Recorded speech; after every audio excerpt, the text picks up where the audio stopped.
स्वागत है आपका अज्ञात दुनिया में। मित्रों, भगवान शिव जो कि देवों के देव महादेव हैं और इस संसार के कण कण में बसे हुए हैं, असीम ऊर्जा भगवान शिव ही हैं। शिव जी को भोलेनाथ भी कहा जाता है क्योंकि महादेव अपने भक्तों में किसी भी प्रकार का भेदभाव नहीं रखते हैं। भगवान शिव को प्रसन्न करने के लिए न तो किसी रत्न की आवश्यकता है और न ही किसी पंच पकवान से बने किसी भोग की आवश्यकता होती है। भगवान भोलेनाथ को तो केवल भक्ति के गुण से ही प्रसन्न किया जा सकता है। महात्मा विदुर जी ने अपनी नीति में भगवान शिव की कृपा प्राप्त व्यक्तियों के लक्षणों के बारे में बताया था। आप तो जानते ही होंगे कि महात्मा विदुर महाभारत के केंद्रीय पात्रों में से एक थे। महात्मा विदुर की बुद्धि कौशल के कारण ही उन्हें पितामह भीष्म ने हस्तिनापुर के प्रधानमंत्री के तौर पर नियुक्त किया था। विदुर जी कौरव और पांडवों के काका थे तथा धृतराष्ट्र और महाराज पांडु के भाई थे। विदुर जी की नीतियां इसी कारण महत्वपूर्ण मानी जाती हैं क्योंकि वो स्वयं धर्मराज के अवतार थे। इसी कारण से उन्हें भूत और भविष्य की जानकारी थी।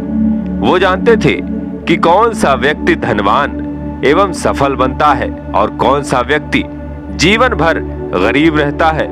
स्वयं धर्मराज ने ही मनुष्य के रूप में जीवन को सुखकर बनाने के लिए विदुर नीति की रचना की थी। तो आइए जानते हैं कि विदुर जी के बताए गए लक्षणों के अनुसार किस व्यक्ति के सिर पर स्वयं महादेव का हाथ होता है। महादेव की कृपा प्राप्त व्यक्ति साधारण जीवन जीना पसंद करता है। ऐसा व्यक्ति दिखावे के गुण से रहित होता है। ऐसा व्यक्ति कभी दूसरों को नीचा दिखाने का प्रयास नहीं करता है। भूल से भी किसी के साथ कटु शब्दों में बात नहीं करता है और कभी भी किसी का जानबूझकर अपमान नहीं करता है। महादेव की कृपा प्राप्त व्यक्ति पशु प्रेमी होता है। ऐसा व्यक्ति कभी किसी मासूम जानवर पर अत्याचार नहीं करता है। महात्मा विदुर कहते हैं कि जो व्यक्ति विपुल धन संपत्ति, ज्ञान, ऐश्वर्य, लक्ष्मी इत्यादि को पाकर भी अहंकार नहीं करता है, सदैव दूसरों के साथ विनम्रता से पेश आता है, ऐसे व्यक्ति के ऊपर निश्चित ही महादेव का आशीर्वाद होता है। विदुर कहते हैं, जिस प्रकार नदियां अपना जल खुद नहीं पीती, वृक्ष अपने फल स्वयं नहीं खाते हैं, बादल स्वयं उगाया हुआ अनाज खुद नहीं खाते हैं, उसी प्रकार महादेव की कृपा प्राप्त व्यक्ति अपना जीवन परोपकार में बिताता है। ऐसा व्यक्ति सदैव दूसरों की सहायता के लिए तत्पर रहता है। केवल दूसरों को खुशी देने के उद्देश्य से ही वो परिश्रम करता रहता है।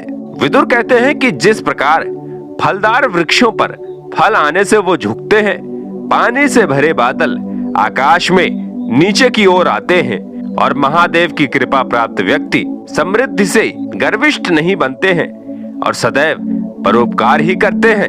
विदुर आगे कहते हैं कि जो व्यक्ति बहुत अधिक बलवान होने के बाद भी क्षमाशील हो, कमजोरों पर अत्याचार न करने वाला हो और कभी अपने बल पर घमंड न करता हो, वो व्यक्ति महादेव का प्रिय होता है। साथ ही जो व्यक्ति निर्धन होने के बावजूद दानशील हो, धन न होने के बावजूद भी दूसरों को दान देने में तत्पर हो, सदैव दूसरों की मदद के लिए आगे आता हो, ऐसे व्यक्ति पर महादेव की कृपा सदा रहती है। विदुर कहते हैं कि जो व्यक्ति दुर्लभ वस्तु को पाने की इच्छा नहीं रखते, नाशवान वस्तु के विषय में शोक नहीं करते तथा विपत्ति आने पर घबराते नहीं हैं, उसका डटकर सामना करते हैं, उनके सिर पर महादेव का हाथ सदैव रहता है।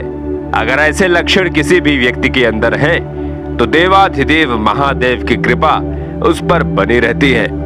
मित्रों, ये वीडियो आपको कैसी लगी कमेंट बॉक्स में हर हर महादेव लिखकर हमें जरूर बताइए।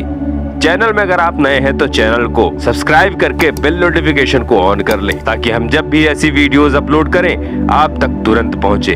तब तक के लिए जय शंकर।